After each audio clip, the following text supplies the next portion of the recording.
moving on to the Seattle Seahawks, who in 2023 regressed some because they fell into a rerun of their surprise 2022, except in contrast to his comeback of the player of the year type of performance, Geno Smith had one too many inconsistent performances.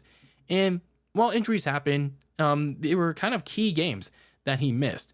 And among other things that the Seahawks did that caused them to barely miss the playoffs.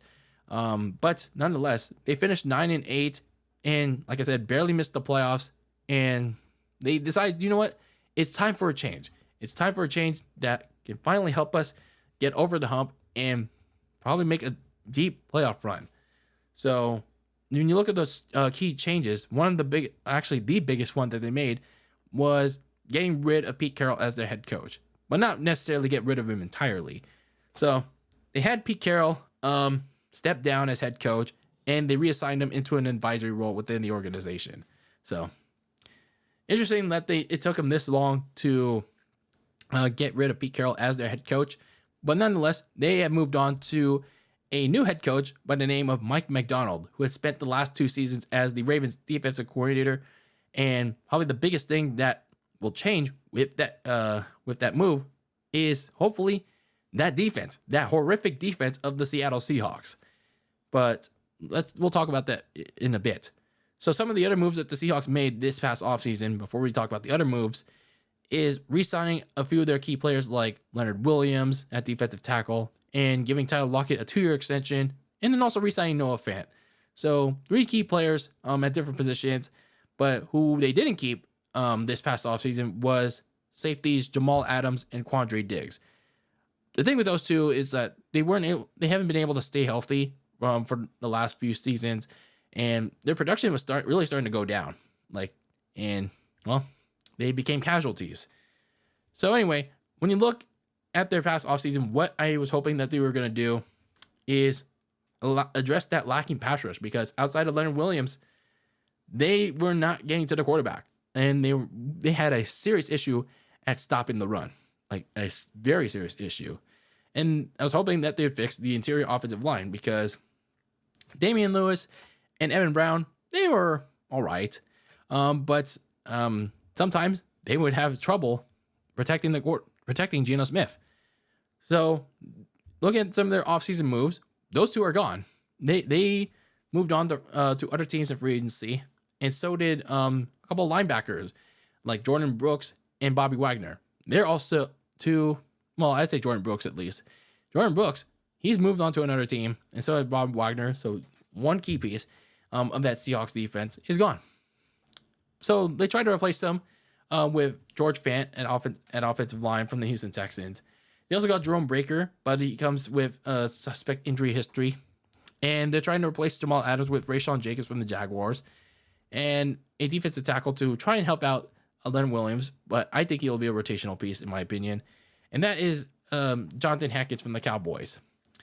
So looking at these moves, it's a little middling. It's a little middling for the Seahawks, but I mean, again, it's still very early. It's still very early before September, but we'll see how it pans out. So looking at their draft, their key moves that they made, probably this is where they did their best work, and that was getting a defensive tackle by the name of Byron Murphy from the University of Texas. I think he'll be a better starting piece alongside Leonard Williams, and getting a guard, Christian Haynes from UConn, try and beef up that offensive line. And then getting a tight end, AJ Barner from Michigan, because they also did lose.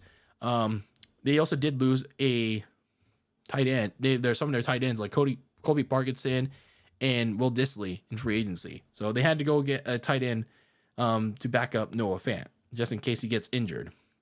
So when you're looking at the Seahawks this coming season, I still think that they still have some concerns with their offensive line. Sure, they got a guard in Christian Haynes, who hopefully will do well, but there's 3 starters with Brown, Lewis, and now Phil Hayes, who also left in free agency. They're gone to other teams, and General Manager John Snyder, he didn't really do a whole lot other than getting Christian Hayes to rack up the protection for that offensive line that already had issues last year in protecting Geno.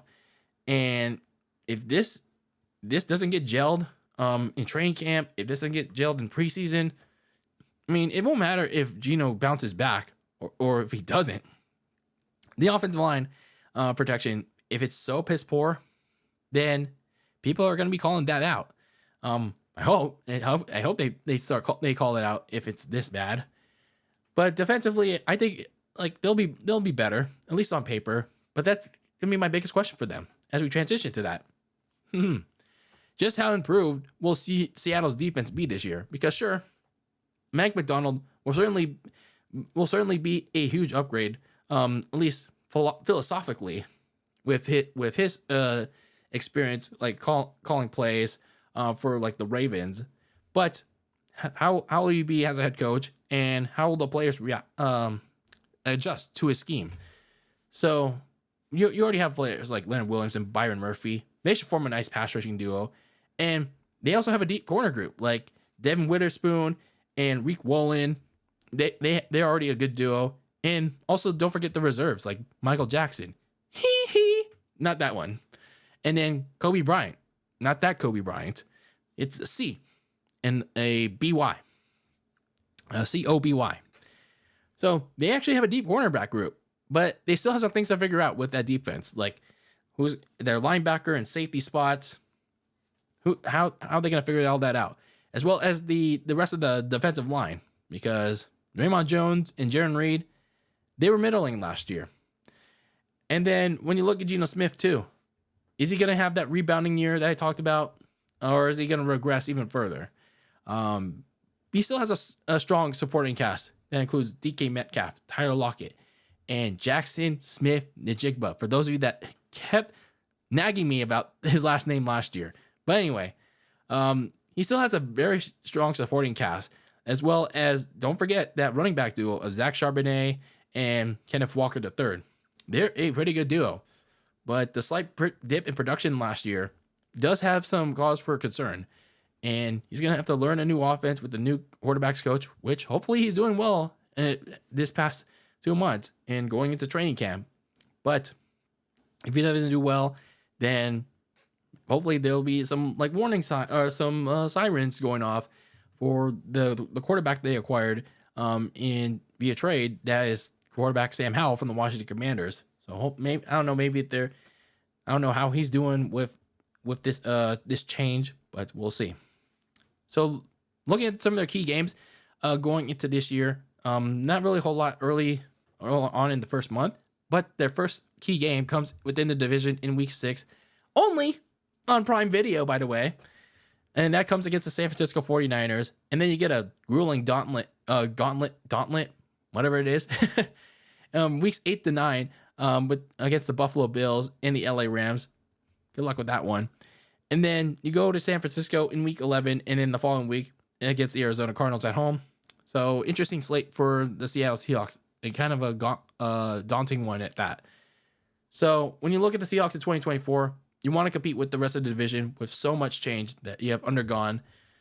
But at least you finally embraced the last part of change, which was getting rid of Pete Carroll, at least as a head coach. He's still there.